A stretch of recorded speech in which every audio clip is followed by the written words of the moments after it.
Hello, Culture Matters podcast. I am so excited to introduce you to our guest. Before I do that, here's a quote just for this episode. I learn from everybody, even if sometimes it's what not to do. Abraham Lincoln. Our guest today is family. Hard stop, full stop. If you've been listening to the Culture Matters podcast and you haven't listened to season one, we're into the 70s, people. Season one, episode three of the Culture Matters podcast. Our guest today, the one and only, the Lion Tamer, the host of In the Driver's Seat, author, unbelievable author. You Can't Lie to Me, one of my favorite books on the topic. Speaker, trainer, mentor, advisor to so many people that you've admired on podcasts. Someone that I've been learning with and from for many years now. Seems like my lifetime. The one and only Janine Driver is back again on the show, and I've got a shout out In the Driver's Seat with an analysis that she's done. You must listen to on the Grant Cardone Gary Brecka uh, disagreement feud. We can get into that. I've got notes that I want to just recap, and we're going to dive into them when I was listening as a student to that podcast. So if you haven't subscribed to In the Driver's Seat with Janine Driver or listened to that podcast yet, go there right after this. But here's some of my bullet points I want to start asking you on, Janine, was uh, telling. So I have Gary maybe believing what he believes or telling the truth, but that isn't the whole story. That's one we can talk about. Two, yeah, uh, our map isn't necessarily the territory. Our hmm the intention behind what we say isn't necessarily all of it, but it's also how it's received. hmm And no one is necessarily being flexible. So what could that reveal? So I got so many questions, but thank you for coming on the Culture Matters podcast. And yeah, this is very much an honor. Good. Well, I'm happy to be here, Jay. I love you, and we've been trying to get this in the works now for a couple of years, and this is an interesting one for us to talk about, and a dicey one to come out and choose a side. I'm not choosing a side because jeepers, these people are suing for big dollars. I want to keep my house, man. They're suing for big money, and I get it. There's a lot happening here, a lot of drama. I'm interested how it will play out in the courtroom. And I wanted to weigh in on the authenticity of this interview on a podcast with Gary Brecka because everyone was reaching out to me, sending me this. What do you think? People either love Grant Cardone or they don't like Grant Cardone. Some people said they followed Gary Brecka because of Grant, and other people said, well, because he was connected with Grant. I said, I don't want anything to do with that guy. So you see the camps being divided. I have not seen an interview where Grant is talking about this topic yet. I'm looking forward to seeing. Hopefully, he'll hop on a couple podcasts and talk, and I can analyze his authenticity. I will say the baseline for Gary Brecka versus Grant Cardone is different with hand gestures. Gary Brecka, in general, his baseline is he uses hand gestures. We can see them even in a podcast. His hand gestures are up here. He even points up at one point in this interview and is showing a website that Mm. Grant Cardone created that matches his font style and took his same name except dropped the word the.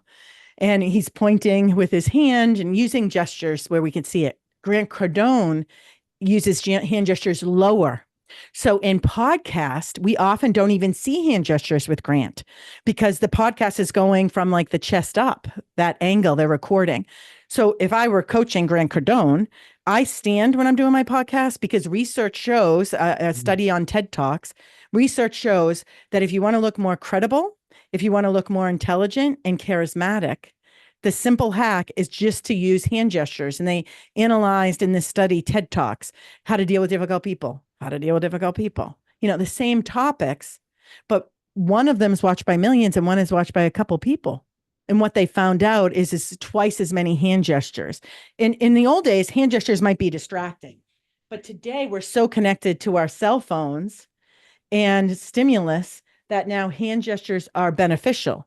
And what the Mm. study found out too, and I didn't talk about this in my podcast, so I'll share it with you and your listeners, is the hand gesture does not even have to match what I'm saying.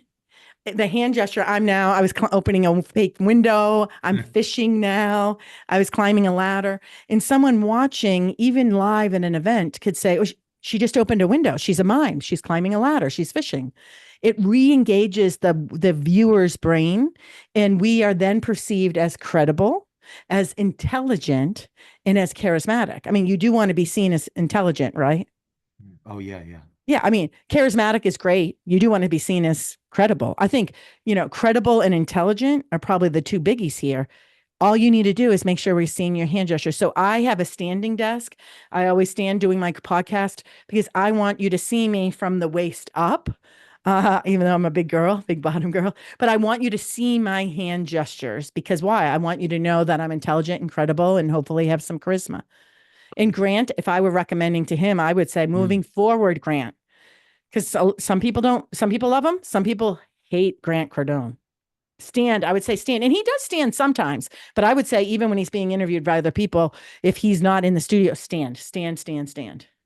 What are some of the factors behind people finding comfort, or would you even use that word comfort, not standing, being, bit rigid or close, I think that closed, or maybe people find it comfortable. It could be their baseline, but what's it's interesting. baseline for our lay people, those that are newly introduced to these concepts? What's a baseline even So a mean? baseline is someone's normal behavior. How do they behave when they have nothing to hide, when they're just talking with their friends and their family? Tell me about the first bike you had as a kid. If you say, Scott Peterson is in jail for killing his pregnant wife, Lacey Peterson, and his unborn son, Connor. And when he was talking, he used ums all the time. When he was asked, where was Lacey when you last saw her? He drops all ums and does dramatic pauses. She was in the living room wrapping Christmas presents. It was the holidays. So he changed his baseline. Mm. I think there's a myth out there that liars say all the time. No, we're always looking for someone's normal behavior. We call it norming or a baseline. So thanks for asking me to explain what that meant. Why body language analysis as what's the value behind that in this circumstance between, and why should the listeners pay attention for their own life in leveraging this knowledge? Well, first of all, if you have learned anything about body language, you've probably learned a study that has been misquoted. And this study is by a guy named Dr. Albert Mehrabian. And a lot of people in business will say, oh, body language is more important than words. 55% of what we communicate is body language, 38% is tone and pitch, and 7% or whatever that's left over are words. But when I wrote my book, You Say More Than You Think, I wrote a couple books. But my first book, You Say More Than You Think, I contacted Dr. Albert Mehrabian. And I said, can you tell me more about this study? Because I want to write about it in this book. And he said, listen, this is the most misquoted study Huh. because this is only when something is high emotion that those statistics apply. And say you're watching a surgery where someone's getting cut wide open and you have to be interviewed and you have to pretend what you saw was butterflies and it was beautiful. That's when the words don't matter. But there's something out there called statement analysis. I'm actually working on a book, hopefully for HarperCollins, called 38 Words with Hidden Meaning That'll Change Your Life. And words are, I think, more important with detecting deception than body language. Dramatically so. But your question is, why does body language matter? Because if you're telling me you're angry, I'm looking for anger on your face, not surprise and fear. There was a track star, Marion Jones. I don't know if you remember her, but she cheated and took steroids. It was a big deal. And when she finally confessed, she got in trouble with the police, with the feds. And when she finally confessed, not only did she have to give back her trophies, but anyone she ran with, if there were a team event, they had to give back their trophies. And when she said, I am angry, I am angry. I'm so angry that USADA thinks I'm doing steroids. I didn't do steroids. And she's saying she's angry, but you know what she was showing? Fear in her body language. Her tone, her pitch, her nonverbals, her body language was fear. I go, oh, she's lying. She's lying. And then it came out, I don't know, 6 months, 8 months later, she confessed and said she was lying. She had been Is it taking them. because the anger would come as a consequence of I didn't do this, that anxiety of Yeah, like she's trying to pretend to be pain? angry. Yes. And so the body language matters The because I'm fear is a looking. consequence of knowing, oh, I did something wrong. I might get penalized. Yeah. Yes, but she's faking Okay. anger. And Yeah, so we're brilliant. looking for congruency. If you tell me you're happy and you want to go on a date with me again, then I'm looking for happiness and joy on your face. I'm not looking like, yeah, I'm really looking forward to having you go out with you again. Unless that's the baseline. Unless that could be their baseline. And even then, though, I'm still looking for a little thing called a smile, right? Because we have seven universal emotions and even more um, lower paced, I'm very high energy, even lower paced, more stable paced Mm. people will still smile. They'll still smile Is and it show because it. the body language follows something inside, or maybe not like Well, yes. So mind this is a great question. You're going to follows? love this because you go deep. I like to say, think about trees. I love trees. And the tree, there's four steps of how we communicate, and this is often quoted wrong. So the four steps of how we communicate, I think of a tree. So think of the roots of the tree. That's your intention. I'm a swear. Well, I was going to say a swearing Christian. I'm an overcoming swearing Christian because I'm stopping my swearing. I'm working really hard Oh, on it. wow. Wow. I bought the website swearingchristian.com. So I'm going to put a newsletter over there called WTF, which stands for Wisdom, Truth, and Faith, and my journey of my belief system and Yeah. stopping swearing. But if you are reading someone and you're looking at their baseline, you want to see this congruency with how they normally are. But we have seven universal emotions that show up on our faces all the same from around the world. And we're looking for those, they naturally happen. So let's go back to the tree. So the tree is the roots of the tree come first. This is your beliefs.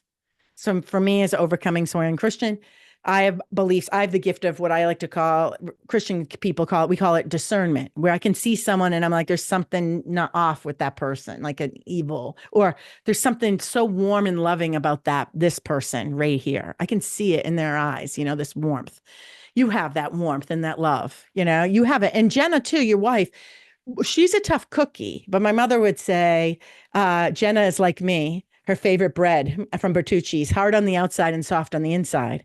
If you talk to your wife, Jenna, if people meet her, she's got her act together and she Oh, yeah. gets things done. I mean, you were texting me and Jenna today, and she's like, I don't need to be on this, guys. But it's always said with love. So if you look at her face and her eyes, you feel warmth and love. There's a reason why she's successful in business and can be very strong and cutthroat when she needs to get events on time, to get speakers there. She's running big, huge events. And people who get to see her, you feel that. I call it the gift of discernment, that warmth and love. So these are the roots of the tree.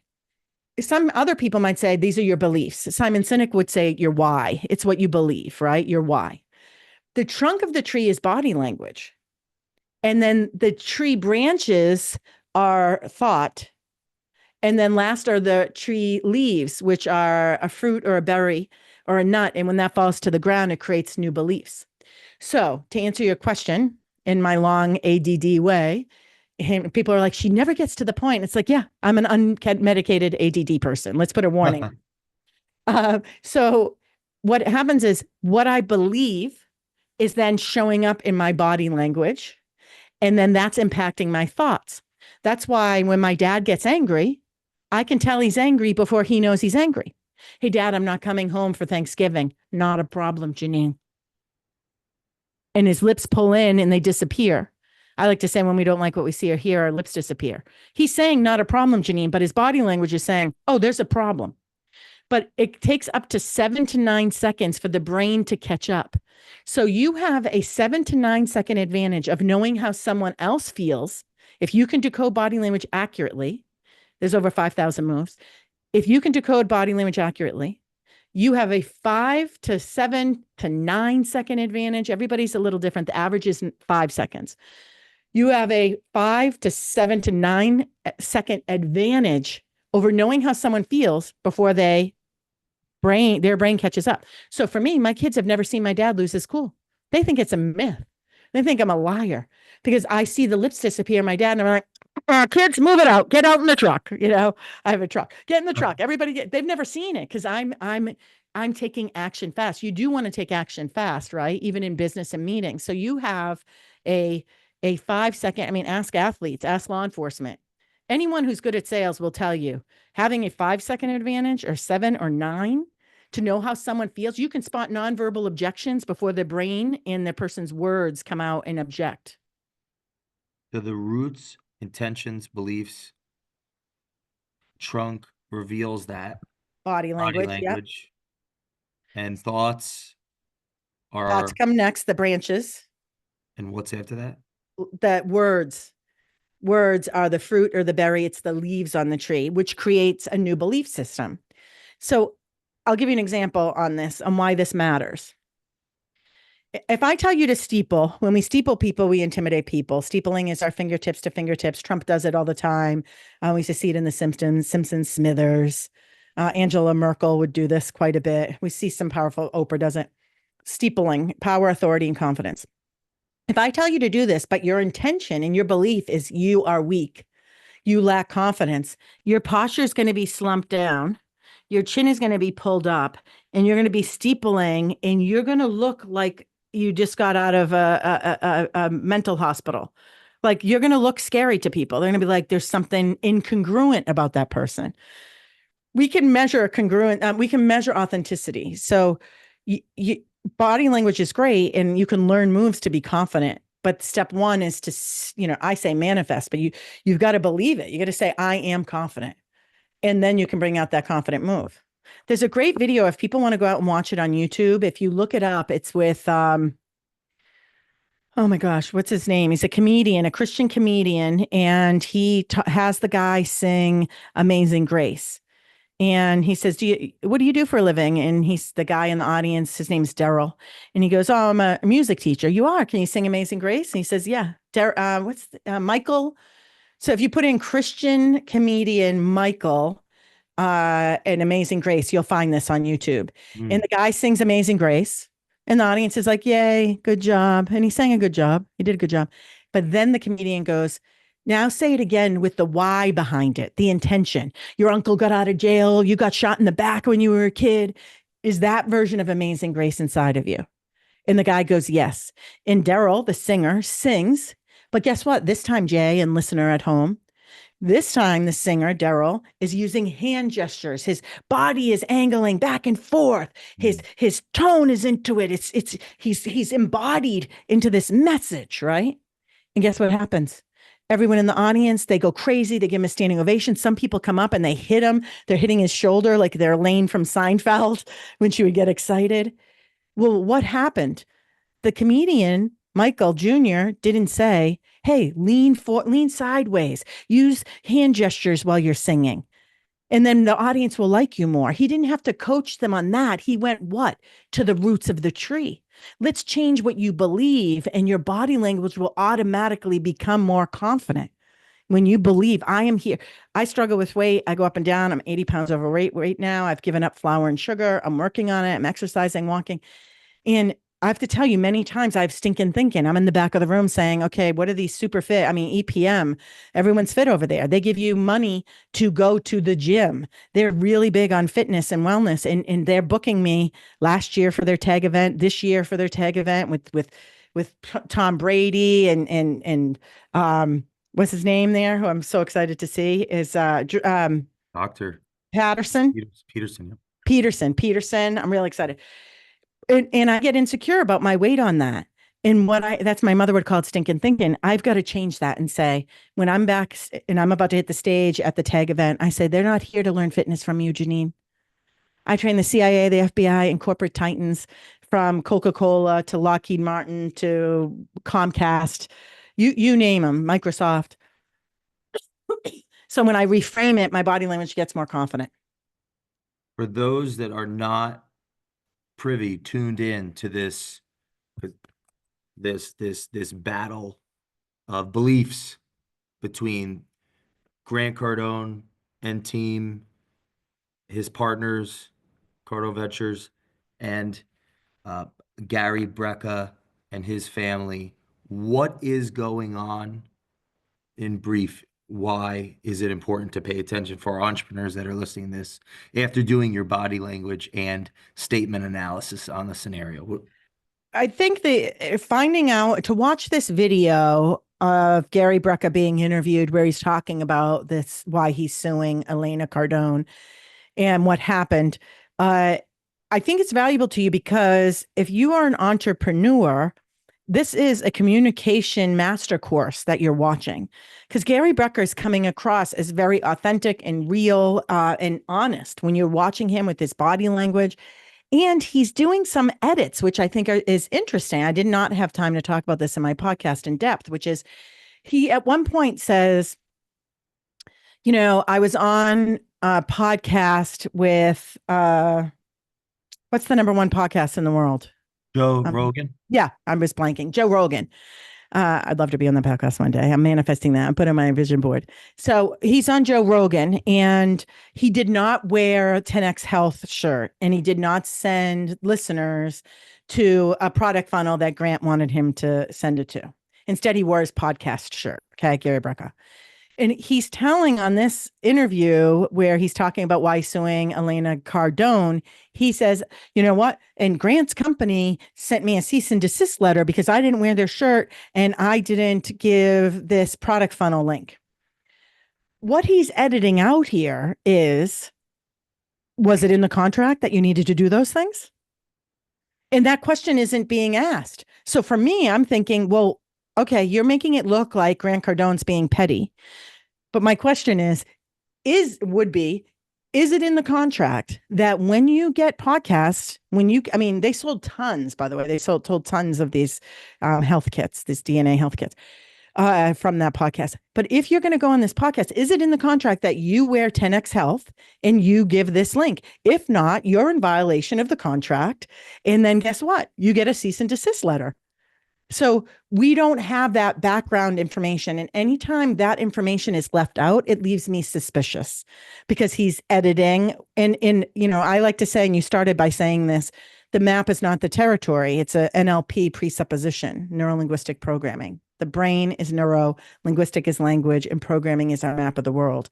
There are 16 presuppositions. They're beliefs that we have. It doesn't mean they're true about people, but if you believe these things, you'll become more successful in life. You have freedom. And one of them is that the map is not the territory. So what we're seeing when we're seeing the body language and the congruency, the baseline being the same with Gary Brecka talking about this on this podcast, we're seeing everything congruent that he's telling the truth, but the map is not the territory. We're seeing the map, but the territory is deeper because we don't know these types of questions. Was it in the contract that he was supposed to wear the shirt? Was it in the contract that he was supposed to give this particular link? What else was in there? So I'd much rather Gary Brecka have said it right out of the gate. I would rather him say, listen, it was in the contract for me to wear this shirt, this 10X Health shirt. It was in the contract and he wanted me to push him to this link. It was in the contract. And you know what? I violated that contract because I'm all about not just making money. I want to change people's lives. And I got a cease and desist letter. Now, I will say Gary Brecka owned a lot. He's like, hey, I signed into a crappy contract. He has less than 20% ownership of the company that he started, him and his wife. So he said numerous times, like, this is on me. He also sang Grant Cardone's praises and said my company wouldn't have grown as much. But do you recall any body language around when he talked about, for those that aren't tuned into it, the actual operating principle of the organization that invested, became the majority shareholder of his business, was run by a couple who they're the operating principals, the Brandon, he mentioned a Brandon, yes, and the Natalie Dawson. Do you yeah. recall his body language when he was talking about them versus when he was talking about Grant and Elena? Because I did pick up on that. It seemed as though the messaging was, "Hey, I'm okay with Grant Yes, as like the meta brand builder. I have yes, an issue with my superior, the yes. CEO He even said of the like this. investment company." So He yeah, said Grant's business partner will be the demise of Grant, is what he said. yeah. Like, what was his body Yeah. language around that, Well, or how he was carrying? the What do you? whole tone through this, and I watched this interview several times today. So, like, I don't even 7 to 9 times. And I would fast Wow. forward and slow down and say, okay, what's happening here? Why is this hand gesture happening? And the whole tone was melancholy. It was authentic. It came across as authentic and sadness. It was not Okay. angry. It was not coming out like, I'll show them. It So you'll have to was, come back after we see one with Grant. yes, definitely have me back. 100%. I would Because love to see it because I one bet you thing as a Grant's student of probably angry. Sorry. as a student, no, no, it's great. As a student of your podcast, anyone that hasn't listened to In the Driver's Seat with Janine Driver on this exact topic, Grant Cardone, Gary Brecka, listening to that, um, one of the takeaways seemed to be that uh, Gary or whoever's in Gary's seat in that circumstance Mm. can can we can believe that we believe it isn't the whole story. We can believe that he believes what he's saying. Or like how I took it was your analysis was that he was telling the truth, but it's not like anything, like his truth rather. Yes. Rousseau said there's your truth, my truth, the facts, and then the truth. Yes. Jean-Jacques Rousseau, yeah, Rousseau. Yes. Wh- the so I would love to have you back on when you analyze his counterpart, because one thing that pops in my mind when it was mentioned in that, also you mentioned questions, right? You read them on your podcast. Yes. 21 questions that the other side posed. One of them was, Gary, is it true that you were 300,000 in debt and hadn't paid taxes in 15 years? So is there a possibility that someone in that financial position that partners with an entity promising, scale and growth, Yeah. what resources do they have to even, what type of person are they to even read a contract? How long was the contract? Would they even read it? He What said that he got pulled in by the fame and the fireworks and the big. I look at this case as, I don't know if you ever saw the documentary about McDonald's, but I say he got Ray Kroc because Ray Kroc came in. The McDonald's brothers created McDonald's, and Ray Kroc came in was selling blenders. And McDonald's over in California ordered like 5 or 6 blenders. He's like, well, I can't even sell one. He hops in his car, he drives over there, and he's like, what's going on? And it's the first time he ever got food in a bag where you go and he even got confused. He goes, what's this? They go, that your food is in there. And he goes, where do I eat it? The guy goes, I don't know, on the bench in your car at home. And he watched, and instead of people with the old roller skating where they would come out with the glass plates on a tray and roller skate to your car, where teenagers were hanging out and smoking, this was kids and parents and family. And he was fascinated. And he said to the McDonald's brothers, who gave him a tour of how they did their system, and he said, you guys should franchise. No, we tried it, didn't work. Make a long story short, he eventually signs this contract. Ray Kroc gets the McDonald's brothers sign this contract. They get whatever, it was $1 million or $2 million. But part of the deal was you would get 5% back forever, or some type of percent. I think it was 5%, 3 to 5%. And they get the contract, the McDonald's brothers, and they go, but the 3 to 5%'s not on here. And he goes, oh, yeah, yeah, yeah. The banks wouldn't approve that. So we're just going to have to handshake deal on that. We're going to handshake deal on that. The banks wouldn't approve it. Well, what Gary Brecka is saying is he's saying he originally the deal was going to be 50-50. He gets 50% and Grant Cardone Health gets 50%. But it ends up, I think it was 18% when it was all said and done for Gary Brecka and his wife. How does that happen? Well, supposedly, according to Gary Brecka, he is saying, well, they said, oh, we'll take care of that afterwards. We can't do that right now, but we'll take care of this afterwards. And he goes, then they, conveniently had amnesia. We never said that. We never said that.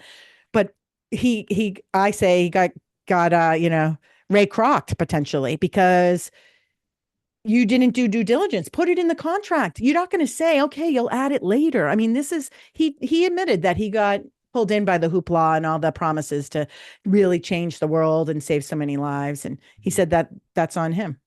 you mentioned, you were teaching about the map is not the territory, but how about this scenario where you have Grant being the founder and operating principal of the main company, and there's a line of management in between him Yes. and Gary, which is the operating principles of this investment consulting arm. Yeah. And that's who Right? So Gary doesn't like like. you have Yeah. so you have two, in a sense, two siblings at each other's throats, and the parent isn't necessarily there. Like I wonder what you say, what you think about how could the Cardone family not take it personally and be very upset if they weren't there day to day if they trust, they delegated, they invested in Oh yeah.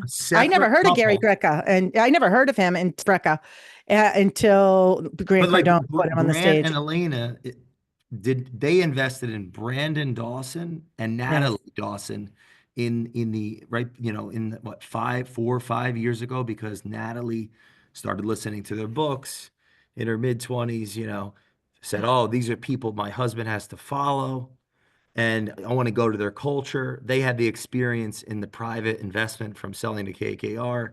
They basically hunted down and, pursued and followed, per her explanation in content, this idea of starting this, basically a subsidiary of the overall 10X brand, this Cardone Ventures, right, where they Yes. helps these small businesses uh, scale and grow just like they had done. So Grant and Elena, I'm curious, I can't wait to have you back on after you analyze them, because they essentially invested in Dawson's.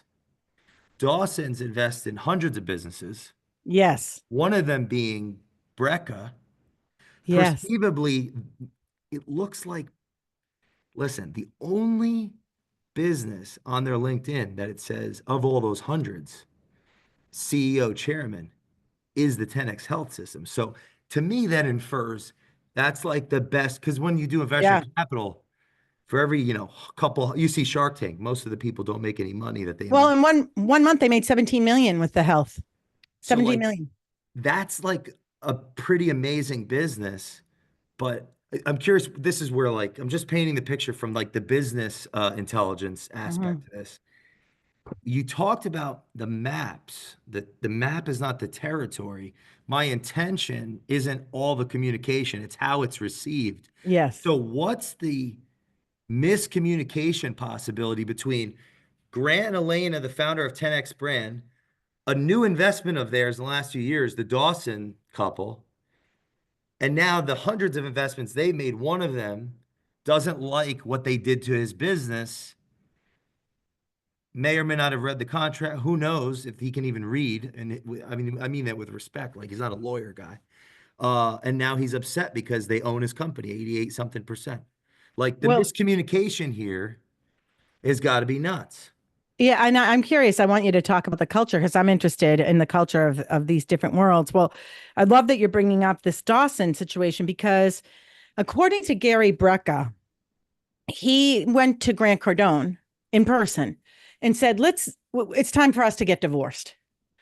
Let's get divorced as amicably as possible." And according to Gary Brecka, he and his team and his lawyers came up with a number and said, we would like to buy back our shares from you, Grant, and from Dawson. We want to buy back our shares and we want to just get a divorce.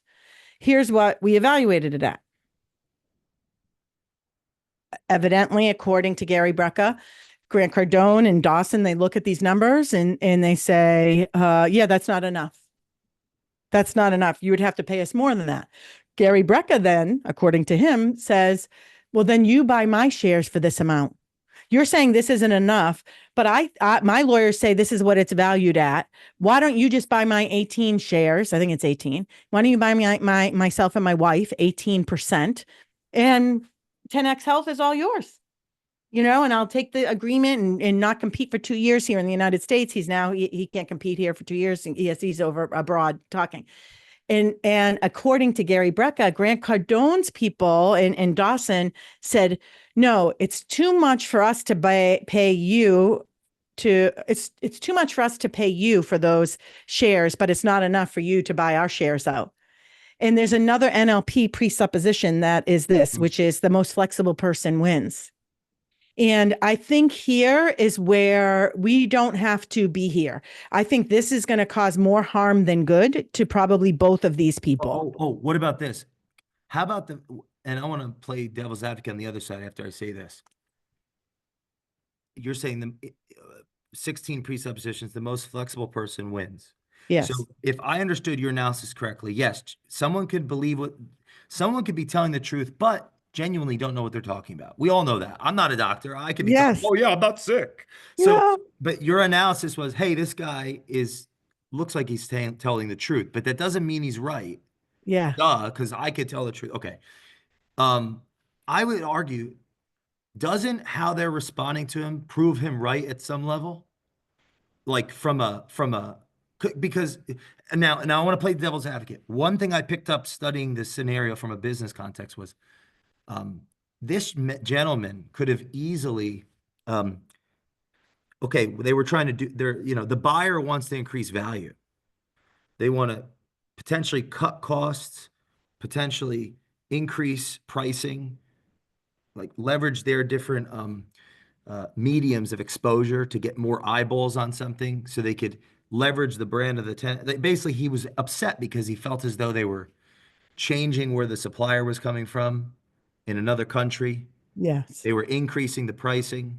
Dramatically. If he was going on shows and they didn't know that and didn't understand it, clearly there's a communication breakdown. You think you tell your new bosses and partners, hey, by the way, I'm going to go on the biggest show on the earth. Yeah. And they would say, hey, make sure we're represented there. So breakdown in communication. A founder that has a tiny little business that, he's been in it for something years with his wife. Now they're just like massively increasing it. Yeah. It's in their side of the conversation. He doesn't have the experience or education.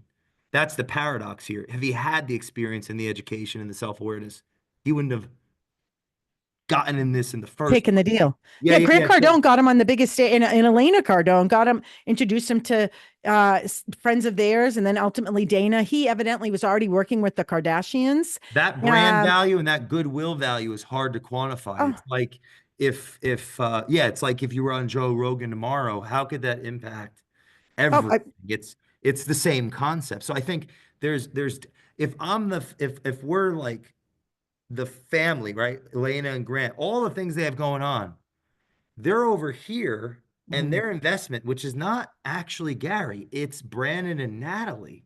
mhm, That's a business of deploying capital and doing consulting. One of their customers, so their business partner's customer is upset. And they're doing this review. They want some money, they want some reconciliation. Couldn't somebody just have a conversation? But I guess like that's the culture piece. I want the culture of our world, right? Where I can block you and me, let's say we have a disagreement over something because we're having a real conversation. I can just block you on these platforms. mhm. That's it. That's the That's end of it. our culture. That's the world that we live in, right? So how is that influencing all of us? And how is that, right? How we omit, because one thing you talk about in You Can't Lie to Me about, actually it's about telling the truth, a big part. And your story, like how do we tell the truth when we're compelled to omit? Yes, because it's impossible to say all the details. If I said, "What'd you do this morning?" I got up and, took a shower and went to work. Well, you got up, you turned on the light, you put on your slippers, you closed the door. We omit information in order for us to So survive. you said something on the other podcast is super valuable about intention. The communication is how it's received. You said if my family member, I had more rapport. Hmm. What about, right? What does this reveal about the rapport of all of these people? What are your thoughts? So that's a presupposition with NLP, which is communication is the response that you get. It's not the intention behind it. And this is why, you hear people, even Dawson had a really fascinating podcast I watched with his wife where he has this system. You sent it to me. He Yeah. has this system where you acknowledge. So he says, if someone's complaining about something, I think it's called ADA. So, or something like that, you acknowledge what they're saying. And then AMA, you acknowledge what they're saying, Dawson says, Oh, then this you is good. motivate them, right? What did you say? I'm so happy. This is good. Keep going. Yeah, yeah. So you acknowledge what they're saying, the person, then you give a motivational statement. You remember when we had talked about blank, blank, blank, and then you ask a question at the end. So you Oh ask a my question at the gosh, this end. is it right here. You taught me something today. Really? Well, a lot of things, a lot of things, a lot of Yeah. things. But where were you going with that? I'm getting too Yeah. excited. So I was getting with that because if we go back to the presupposition that the communication is the response we get, not the intention behind our message. If we go back to that, we take someone like Dawson's awesome tip here with AMA, which is ask a question. No, acknowledge, first acknowledge, then M is motivate, a motivational statement, and then ask a question. You always end with the question.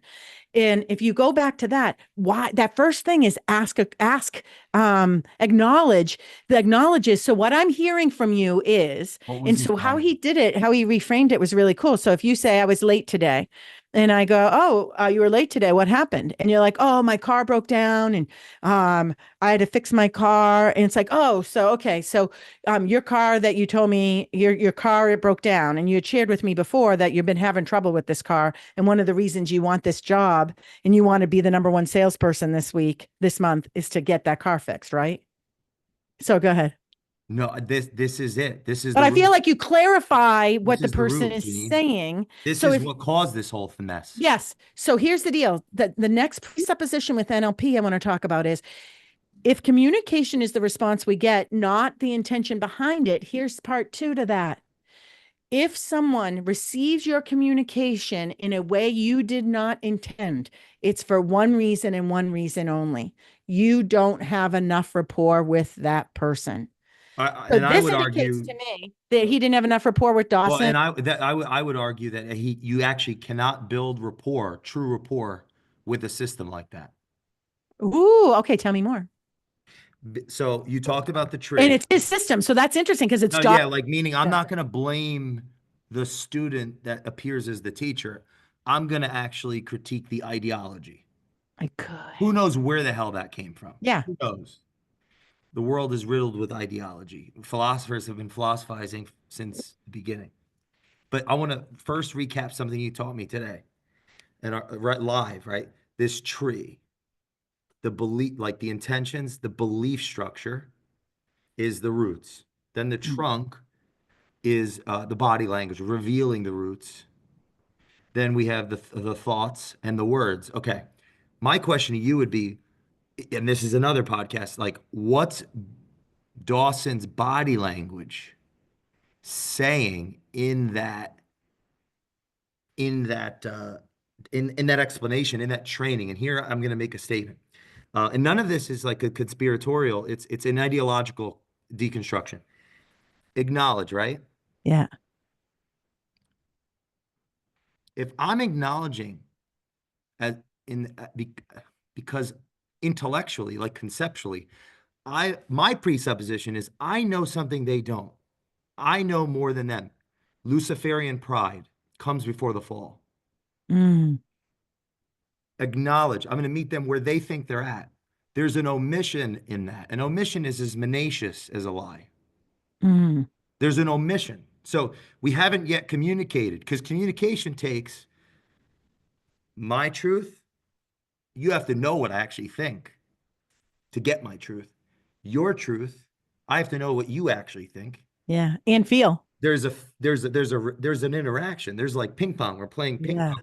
I would argue that that first acknowledgement, uh, linguist, human, like that first humanistically, that first acknowledgement is like me taking the ping pong paddle and throwing the ball up and like not hitting it, but you think Mm, I hit it.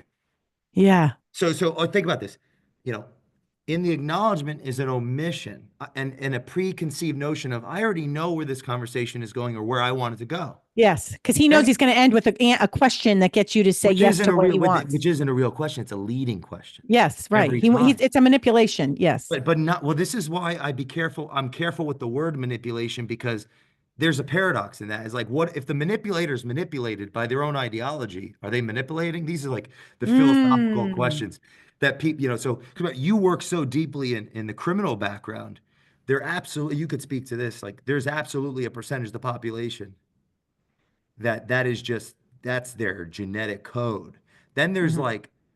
like Jim Rohn said, there's only 8 or 9 bad people in the world. They just move around a lot. There's like, we're afraid to tell the truth to tyrants, or we're afraid to tell the truth to people we don't trust. Or like the full truth, nothing but it. You might get hit. So I want to just like at least look at that behavioral sequence as a consequence of whatever, who knows That what they might were out of rapport, probably. So, what would you how are we think is supposed more to be in effective in this rapport? moment instead Oh, of the open questions reveal openness. Yes. It takes vulnerability to ask an open question like, hey, like what, oh, you were late to work and the mom's sick, right? How's she Yeah. doing? Yeah. Like to actually care about people. You know who I really love is Name It to Tame It, Dr. Dan Siegel. And so Oh, Dr. Dan Siegel, and you can find a bunch of stuff of him on YouTube for free. And he's written some books. He just has a new one that I just bought. Dr. Dan Siegel talks about name it to tame it. And when I'm retired law enforcement, Bureau of Alcohol, Tobacco, and Firearms, ATF. I was an investigator. And they taught us something called verbal judo. And in verbal judo, so I take name it to tame it with Dr. Dan Siegel and I combine it with verbal judo. And verbal judo is I'm wondering. And so I'll even say this to clients, and I'll give you an example of how I put this in an email. But I would say in this situation, so why were you late for work? I got in a car, my car broke down, and my mother's sick. I'm wondering if you might be feeling overwhelmed. I'm wondering if you might feel frustrated. And they might be like, no, I'm not frustrated. I am so determined. I'm going to stay here late tonight. I am. Or they might be like, yes, I am frustrated. And so when you can name it, you can tame it. So when someone can identify how they're feeling, not just how someone is thinking, how they're feeling, they can begin to come up with the solutions themselves. Because when they name it, they can control it. Um, uh, I'm not a Tony Robbins follower. I don't have anything against him. It's just he's just not my cup of tea. But Tony Robbins, from what I understand from my friends who have taken all his many of his programs, is he'll call this a pattern interrupt. So the pattern, the head is in one space, and to give that pattern, I'm wondering if you might feel this. And the person's a question, they can fix it. And now you begin to build rapport, because rapport is two people feeling seen. Like, oh, you get me. You get me. mm, And so I'll give you a quick example of how I use this in an email. Like I'll say you and I are going to do a live event where people can come and get trained with us. And you're in Atlanta right now over at one of your clients and one of my clients, Equity Prime Mortgage. I love them. Go get your mortgage through shout Equity out. Prime Mortgage. Go figure out how to do it. So if you and I are going to do an event together live, and I'm going to be in Atlanta next week and you're going to be there, instead of me texting you, I would do a voice text or a video, but instead of me saying, hey, I'm in town next Wednesday and Thursday, we have to get together one of those days to flush out what we're going to talk about at our live event, Jay. We have the same initials, JD, Janine Driver and Jay Durian. I said that earlier, the Love JD it. shows. So instead of me saying we have to get together, because I don't have to do anything, that's a statement. I would say, hey, Jay, I'm wondering if you think it's a good idea for us to get together while I'm in town next week. I'll be there Wednesday and Thursday so we can prepare for our event. So now I'm still giving an embedded command, which is persuasive and could be considered by some as manipulative, because the embedded command is I'm wondering if we can take that out. It's a good idea for us to get together, is what's called an embedded command. It's a message that goes to your subconscious level for you to say yes. But by me adding, I'm wondering, instead of, hey, we have to get together. When we say you have to do something, people resist like this. Yeah, not happening. Our first response is no. No, I'm not going to be able to do it. But if I'm like, hey, I'm wondering if you think it's a good idea that we get together while I'm in town so we prepare, 100% of the time you're going to get a yes. Here's where I think the audience can start thinking about balancing. Context is determined by time and space. All right, let me understand this. Context is determined by time and space. Context is determined by time and space. So Okay. what you just that text, for example, uh, if we have no relationship, you are a prospect. Yes. Before our before we've ever spoken, before I've ever been able to ask a question, Okay. before I've ever been able to demonstrate valence, value, competence, like and all the things that are bound up in that all our whole economic system is like before I can demonstrate all this thing, you're just you're on a sheet of people I have to call. Yeah. Out there somewhere, you have, parents, children, hopefully you have a family, you're a part of the culture, but in my brain, you're just a number on a sheet. So how I'm communicating with a number on a sheet, I would argue, is going to be different than Yes. how I communicate with this is the time and space. Time. Yes. How long have I known the person? And Okay. space. What have we been through together? Yeah, I would never say I'm wondering to a stranger, to like my kid's teacher or the So principal I haven't met. Yeah. where I'm going with this is like because I want to make sure I'm like fair to the trainers here, the Dawson, like this AM question for a second. Um, Yeah, man. that AMA contextually with a new like hey, I don't, right? It's a cold call. Mm. I'm going to meet them where they are because I'm going to lower cortisol and try to get some serotonin happening here in a 15-minute phone call. Because right now we actually are adversaries because Yes. I'm taking their time. And I'm a number on their sheet and they're a number on my sheet. Once we spend enough time together, like they've been a customer for 7 months, we've ate lunch together. I've served them. They've paid. If I'm communicating at a level that lacks vulnerability and in turn empathy, curiosity, I'm not living in a truth. Yeah, because And I you're using think the system. You're just using the system. salespeople that don't evolve to leaders, I mean, it's an actual path. It's like a liberal arts degree.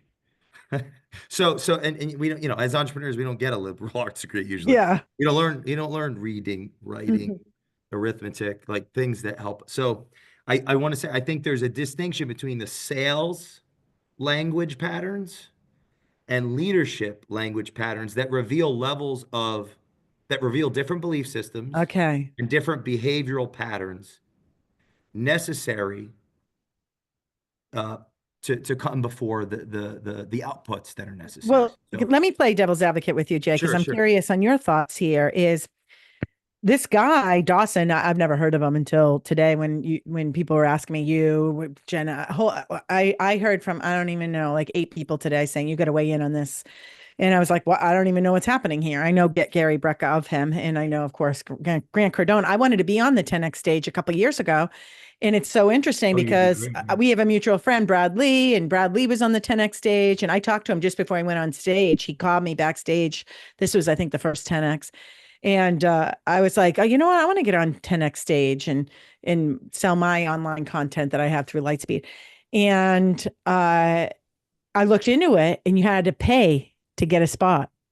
So I don't know if Brad paid. I kind of doubt it. They were bros at the time, buddies. But Business partner. most people, if you weren't a big, huge celebrity like Kevin Hart or whatever, or Donald Trump, uh, that you could buy your way on that stage. And when I heard that, that was inauthentic to me. I was like, Mm. I don't want to be on the stage. I don't want to be on a stage where I'm selling something where I had to pay to be on the stage. It's not in alignment with who I am and the work I've put into my effort. Maybe it would have made me a ton of money, and Huh. maybe I'd be in this situation now. But this is my devil's advocate question. Clearly, this Dawson guy is making big bucks. Like since his 20s, he's doing something right because he's a multi-millionaire. He partners up with Grant Cardone, Ooh. creates this investment company that has Grant investing in other businesses.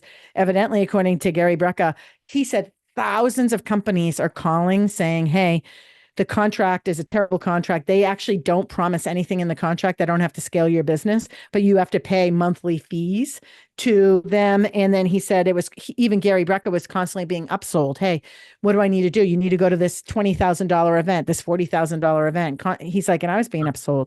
So my question is, Dawson, if you don't like the AMA system, and I don't know in what situations he uses it, it's a podcast where him and his wife talk about it. Maybe it's working for him if he's Well, making that kind of money. my point there was in the employee context, I would argue, or the partnership context. Yeah. Going into a conversation with an agenda, I'm not listening. Yes, because That's they just clearly base. they don't have good enough rapport That's because they would have base. taken the deal. Hey, either buy me out or I'll buy you out and let's move on. But The fact in I their think this is the defense, smoking gun. If they okay, had go ahead. just done that, if they had just done that, I think so. For me, when I'm negotiating, I charge $35,000 to be a keynote speaker. And if I am negotiating because you're going to be videotaping me, and that's worth $5,000 for me to get a professional videotape. If you're going to do a soft introduction to me, to your top 5 clients, and you're going to say, hey, here are 3 things I learned from Janine's event. You should book her. And you're going to recommend me to clients. That's worth value to me. So anytime I'm negotiating from 35,000 down, you have to give me building blocks of where else do I get value. I negotiated my price with the tag event. Well, I'm on the same banner with Tom Brady and Jordan Peterson and Jesse Itzler, one of my clients who I love. Jesse, big shout out. Well earned. So thank you. So I'm going to be with these four. That's so valuable to me. So I say this because when you look at someone like Dawson, if he is making all this money and he's clearly doing well, or appears to be doing well, why not get out of the contract? See, this NLP presupposition is that I the have an flexible answer. I have an person answer. wins. What? I have an answer after Why? doing research. You ready? Yes. Okay. This is one of the most interesting things of this whole story, in my opinion. It was May of 2001. He was 31, 32, Who? Gary Brecka? Dawson. Dawson. Okay. He had been working since at least 1996, 86, sorry, 86, to become successful, to, you know, be that entrepreneur, to raise capital, to build businesses. He had been, it looks like, in one industry and different segments of it in this, like, of course, business and consulting, but that kind of came later. It looks like it was like these like audio, like what is that? A hearing aid world? Oh, okay. Yeah. Okay. Okay. But this is according to him, based on a podcast telling this story. It was very deeply emotional to him. Hmm. He had done the biggest deal of his life.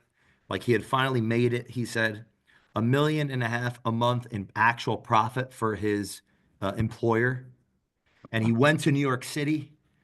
He got called in there and they told him it was like his business. Like he worked his way up or did some big deals and like very much attached to this business deal. And they told him basically there was a preferred equity. The business had debt above it, and they didn't want that on their balance sheet. So they wanted him to sell the company. And he said he had a lot of reasons why he didn't want to. Like what you said, the intent, it's not just the intention, it's how it's communicated. He reacted emotionally attached, and they told him, you're acting like one of the CEOs. Your replacement is in the other room. And they fired him. And that led to February of 2002, after 9/11, right? Imagine all that. Yeah. He says he went from a $10 million net worth to a 400,000, had a new baby on the way, already had a kid, he's married at the time. Imagine that, early 30s. So he thought he was there. He finally made it, and then Yeah. bam. Okay. One of the most interesting ironies of this whole thing. Fast forward 20 plus years. Gary is young Dawson. Dawson is those guys. Yeah. Gary, and I believe it's the psychological hero's journey. It's Joseph Campbell's, it's so many things. But so how they responded to him, because I would argue psychologically it hasn't been worked through. He's modeled it because Yeah. that's his map of meaning. Anyone that is a fan of Dr. Peterson, I've been studying the textbook for 8 years, and this is putting it to good use. That's his map of meaning. Now, I want to say one Yeah. great thing about like his wife. She was like economics degree over in, I think it was Portland or whatever. Dropped out, wanted to be successful, worked at the company that would end up being really like actually succeed. This is way later because he started in 2004, supposedly there, and it looked like a really big consulting business ultimately in that same industry. So similar model seemingly to what they're doing today, but more vertical to one space. And she was like working at the company, and I guess they fell in love. Uh, I actually like their whole day. I'm getting kind of digress, but like they have a great, you Yeah, know, they do. She she's awesome. adores him. She's like the light of his life, I think. Yeah. Yeah. He adores her and she adores him. Yeah, so that it's Yeah. it's it's it's cool. So, but that became a business that was then grown. So that like later he had a second chance and inevitably I think sold it at least supposedly to KKR, which is a very established firm. So then but so all that to say, I don't think the lesson early on was learned And that is total. I see that every day with founders. Yeah, These because are they fired people that Brecka. Yeah, I don't started. think we said that. They did fire him, Gary Yeah, Brecka. it's the exact Yeah. same scenario psychologically. It's just the mentor-mentee dichotomy. I call it the liar journey, the honest liar. Everyone honest in public lie. We're honest in public, but we lie to ourselves. It's like Dostoevsky's Crime and Punishment. But this is the business, right? This Cardone Ventures. This is a startup, and it has its own organizational life cycle. And I would argue, from a business standpoint, no matter how wealthy one looks, or let's say they have a liquidity event, they have money in their personal balance sheet. You start a new business, you're liable. Things are at risk. You're paying people, you're taking risks, and maybe the business. I can't lose my biggest customer. I don't Yeah. want to start over. We've got to work this out. The PR, it'll be less bad than if we lose we have a strong enough culture that, and I'm saying, I don't, my opinion of doing the research, I don't think anybody hates anybody. I just think it's what you talk about, where not enough rapport, map and territory disjointed. Gary believes what he believes, but he has no idea what he's doing. That's why he did it in the first place. And Grant is so far removed because he's trying to do his own thing, build his company. He invests in a Yeah. couple. So It's not appreciating his wife being sued. you Yeah. have to, who would, right? Yeah, you have No. to come back and do analyses of these other. But that's my from some of the research, the intel. I thought there was a very interesting irony that what happened to him, he's done it. Yeah. I mean, this is like very Kanye West to me. Like it's playing out in the media, and it doesn't need to be playing out in the media. I think it lacks uh my good friend says to me all the time, because I share way too much. This is my problem, but he talks to me about discretion. Janine, let me tell you a little word. I just talked to my 21-year-old daughter who's a senior in college about discretion. Evidently, I need to have the same talk with you, Janine. And I feel like the lack of discretion here, if both Dawson and maybe even Grant in there, but Dawson, Elena, and certainly Gary Brecka, if they followed these 16 presuppositions from the NLP world, or if they were, I'm a Christian girl, Peterson, right? I think he's a Christian. So Trying to be, I think. is he? Well, Romans 8:28 in the Bible is everything's happening for my greater good. This Mm, is a blessing for me. So when something goes south for me, listen, I got divorced during COVID. You'll be pressed to find anything negative about my ex-husband on social media. I never posted a thing on social media negative. And there were some kind of bumpy things. And when people say, what happened to your marriage? I say, we're two good people. I couldn't make it work. We're two good people, just couldn't make it work yeah, as a couple. He's one of my best friends. He lives 3 miles up the street. We hang out all the time. So why beautiful. do I tell you all this? Mm, If you could, we'll have to have another podcast. Maybe you'll come on my show, or vice versa, about the 16 presuppositions. And the whole purpose is to smart. give us freedom. So whether you're a Christian person like me, I believe Romans 8:28, everything's happening for my greater good. It's a blessing in disguise. And I'll say to God, God, this does not feel like a blessing, but I know that, like, right now, I just lost today. I found out, I'm not happy about it. There's a hairdressing salon, a franchise, and they were looking at booking me for 80 grand for a couple of Wow, that's events. amazing. Yeah, well, they went with a different direction, a white guy. And then I was up for another one with the franchise, and they went in another direction, also a white guy. And I I had to really sit with that. And that was for 20. So I lost $100,000 today, literally within 7 minutes receiving these emails, right?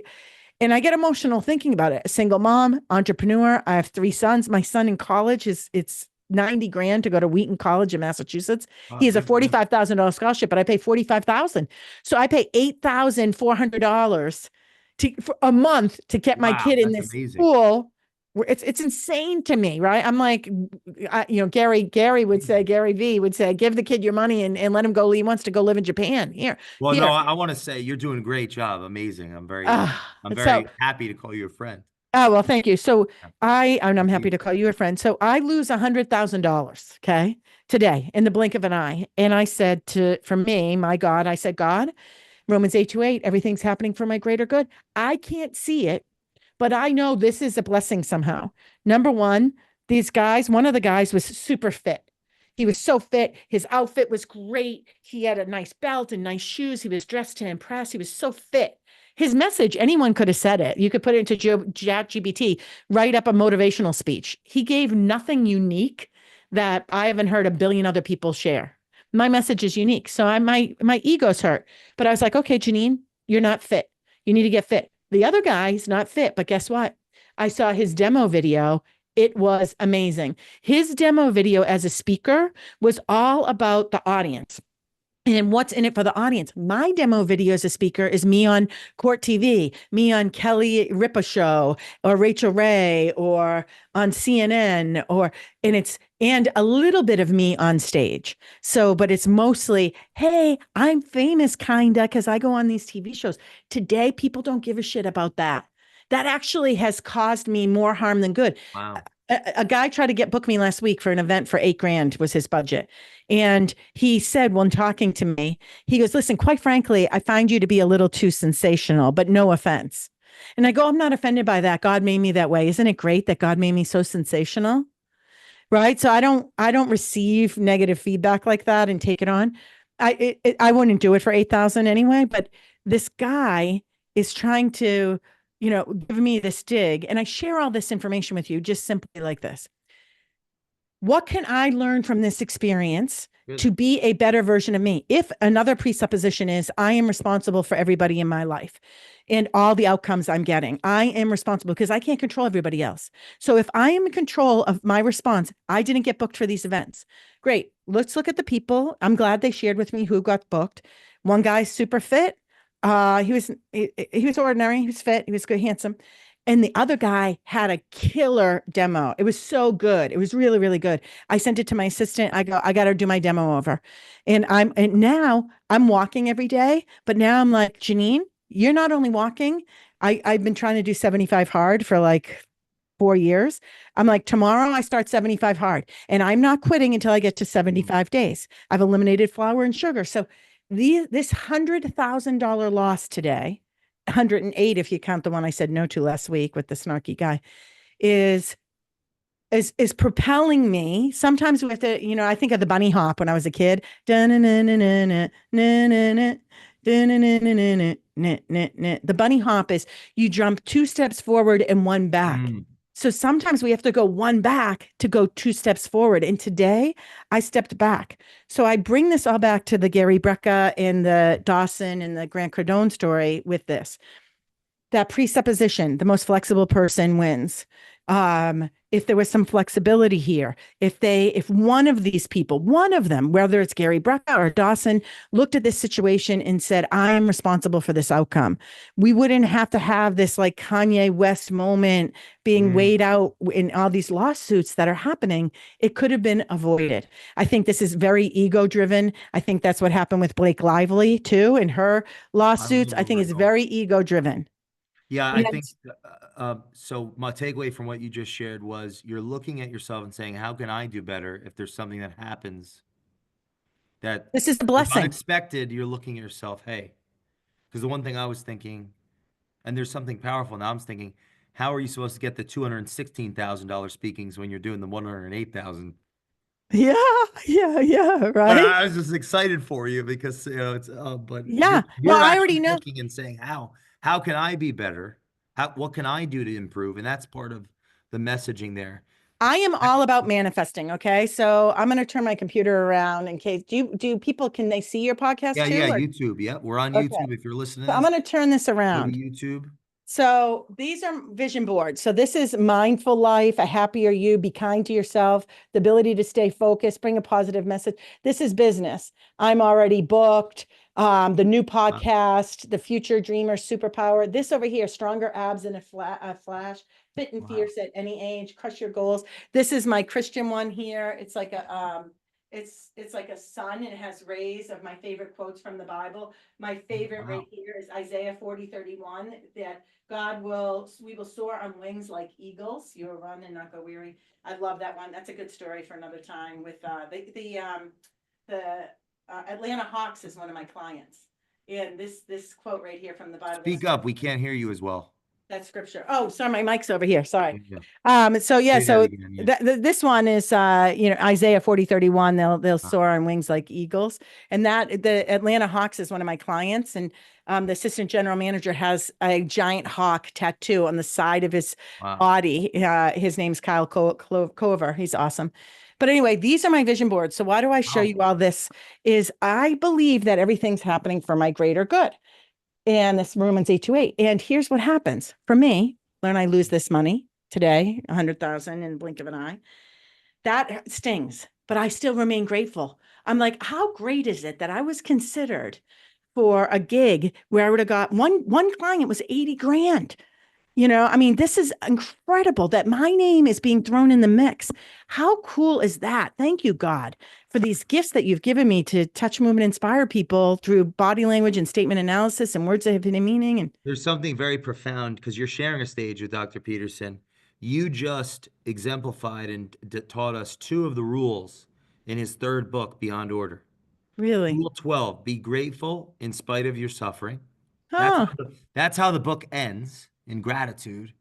Yeah. And rule 2, um, imagine who you could be and aim single-mindedly at that, which is rule 2 and Beyond Order. And a resounding theme of all of his work that our listeners, that we have a lot of content on Mm, Peterson on this show, is aim.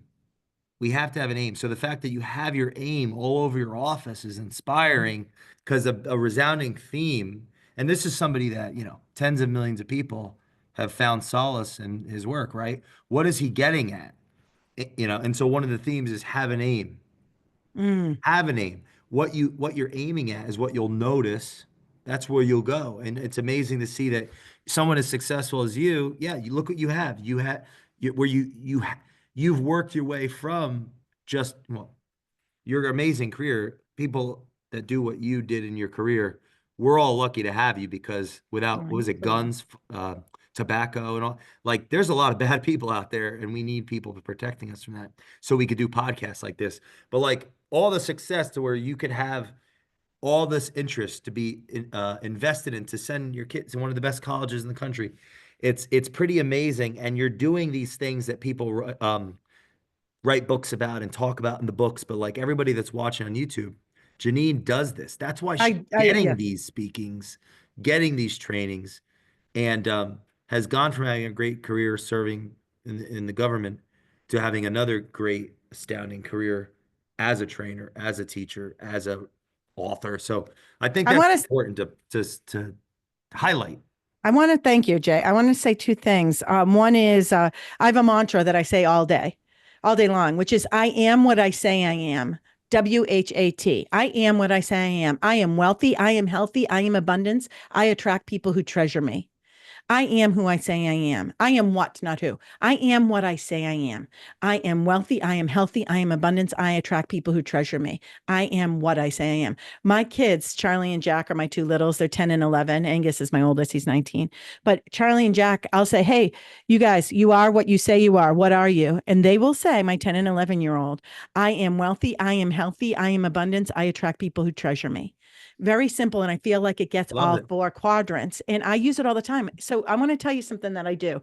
I have EPM, Equity Prime Mortgage, gave away a year or two ago a little like where it's out of my car because I do it every day in my truck. I drop my kids off from school and it's just a workbook that you take notes in. It's blue. It says EPM.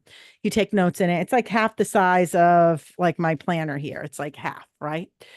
And I do an exercise called my why journal.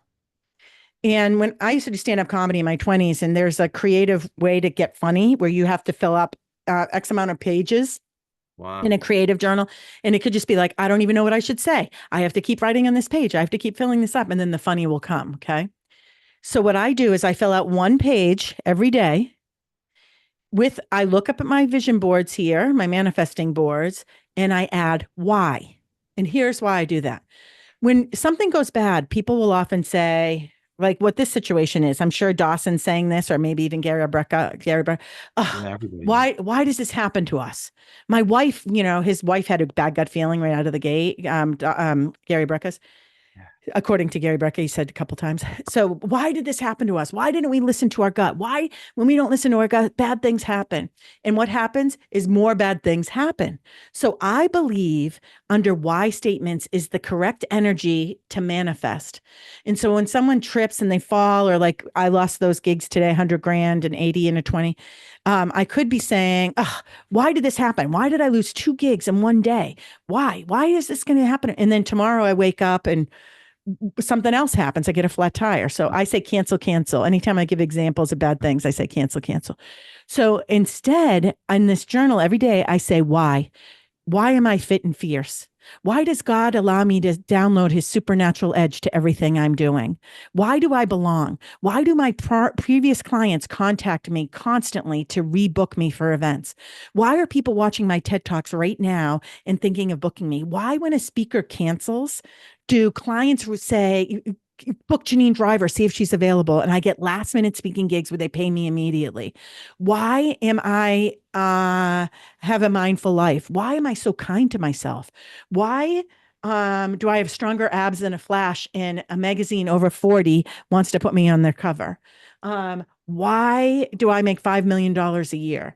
Why do I have a life full of miracles, mission, and love? Why am I in a loving relationship? And I just I do one page and I just really fast, I write why. And then I reread it and I say it out loud. Because what happens when you say why, and I'm not a brain person, but what happens is that your reticulating activating system, or part of your brain, is saying, let me figure out why this is true. Why do bad things always happen for me? Your brain's like, I don't know. Let me figure it out. Let me have more bad Yes, things yes. happen to you. So I say, why do good things happen to me all the time? Why am I what I say I am? Why am I so wealthy? Why am I in abundance? Why am I treasured? Why am I in? I do my why journal. And then I've taught this to other people, and they've said, Janine, one woman, she goes, Janine, I'm going to hear back 3 months from now if I'm going to she applied for a master's program at Georgetown University in DC. I go, you need a why journal. She's like, what do you mean? So she came over. She never did a vision board. She's 22. I have all these cutout magazines. It's my way to de-stress, and I put them in Ziploc bags. So I have one that's like health and wealth. I have one that's money. I have one that's business. I have a Christian one. And I was just thinking, when you and Jenna come to visit, I'm like, I'm going to have you guys do vision boards. Yeah, oh, I would love to do that. I love Yeah. that. Some of them, when I was ripping them out, I'm like, oh, Jade would love this one. So Yeah. I just say this. So I had this girl, her name's Donna. I had Donna do a vision board. And guess what? Said she's going to hear back in the next couple months about Georgetown. The next day, she heard from Georgetown. They accepted her for the master's degree. The Wow. next day, she goes, Janine, I'm not supposed to hear for several months. She goes, within 24 hours of starting her why journal and doing a vision board, she's accepted to Georgetown University. She goes, oh my, I can't even believe this. Here's the trick on manifesting. And I think that, we're getting off the topic a little bit here, but that's my ADD, but I'll tie it back. The trick on manifesting is you got to see it, believe it, and act on it. And I think this is where there's a great, and you can listen to it for free on YouTube. It's called The Game of Life and How to Play It by Florence Scovel. And this was written like in the 40s or something. The Game of Life and How to Play It. When you go to YouTube, if you put that in, look for the black and white picture of the book. And there's someone else reading it. It's not Florence Scovel, but someone's reading it, and she reads almost the whole book. So when I go get a massage, or I'm traveling through the airport or on a train, I was just in New York for an event. I was on a train. I'm constantly listening over and over and over to The Game of Life and How to Play It. And the rules on how to play it go back to the Bible. You got to see it, believe it, and act on it. So I I, want to live on a lake house. Sorry, one last thing. I want to live on a lake house and see the little steam coming off the lake in the morning, and have my hot husband. And we work out in the gym, and it's all glass. The gym is all covered in glass, even the ceiling. It's beautiful. And I have a key. I went to Home Depot and I put a key in my wallet that says home. And even at Home Depot, they're like, oh, do you want us to engrave it? I go, I don't have the lock yet for the door. But that's my lake house key, and it's in my wallet. So you get to see it, believe it, and act on it. You could have bought a mat that says welcome. Oh, that's my mat. I keep it in my office in the corner, but that's my mat for my summer house. But to tie it back in, and I know you wanted to say something with Dawson and with Gary Brecka and Grant Cardone. I think if we could go back to these presuppositions, if we could go back to manifesting, if you could just have a belief that everything is happening for my greater good, or that I'm responsible for every relationship and every outcome in my life, we wouldn't be in this situation. I do think it gives everybody a black eye, and you get people talking about you for the wrong reasons. Instead of buying them out, buy out Gary Brecka, Go create your awesome 10x health. You'll find other people with cool stuff and let him have his non compete for X amount and just be free and have goodwill. I don't know. I think goodwill. No, no, you just said I want the listeners to re-listen to that a couple times because I wrote that we are on the topic, but as teachers, as healers, we're focused on their solution without antagonism. Mm, You just offered us, our audience, people. So the black stain on the culture, right? Everyone becomes the victim. Is the issue here is people when conflicts like this happen unresolved, people see our blind spots and our followers take the hits. yeah. So ultimately, in closing, I want to challenge the audience to go listen to, well, first of all, subscribe to In the Driver's Seat and listen to every episode and listen to um, Gary Brecka Cardone, Grant Cardone analysis. Come back and listen to this again. I would listen to this. I can't wait to re-listen to this. I think it was a master class on body language, statement analysis, NLP, these 16 presuppositions. We talked about business, Ego. culture, and yeah, the solution too. Like, so this whole thing is connected. I think that intuitively, like as healers, compassion, right? Trying to look at both sides. What's the solution? And the solution, I think you offered up pretty damn good there at the Well, end, Janine. So if thank you're you. listening to this podcast, go subscribe to In the Driver's Seat. Go listen to every episode. Share this with a friend, every friend you have. And Janine, love you. You're the I, best. I love you. Listen, one last comment. I always say, do I want to be right or do I want to be effective? And by having that as a main belief of who I am, I want to go say bad things about the guy I was dating in November and warn people who date him about behavior that I saw that was not great. And it's inside, but I'm like, Janine, do you want to be right or do you want to be effective? And what I want to end with is every time I screw up and I get it wrong way more than I get it right. I get it wrong way more than I get it right. And I make shitty decisions all the time. And I'm working on it. I'm work in progress. But my son Charlie in first grade taught me to think. THINK. Before you share or you do something, you ask yourself to think, is this true? Is this helpful? Is this important? Is this necessary? Is this kind? And I think for me, every time I blow it and I get it wrong and someone it doesn't matter. My intention was really great. I'm generous. I am loving. I use my humor to heal. I am open and I'm truth.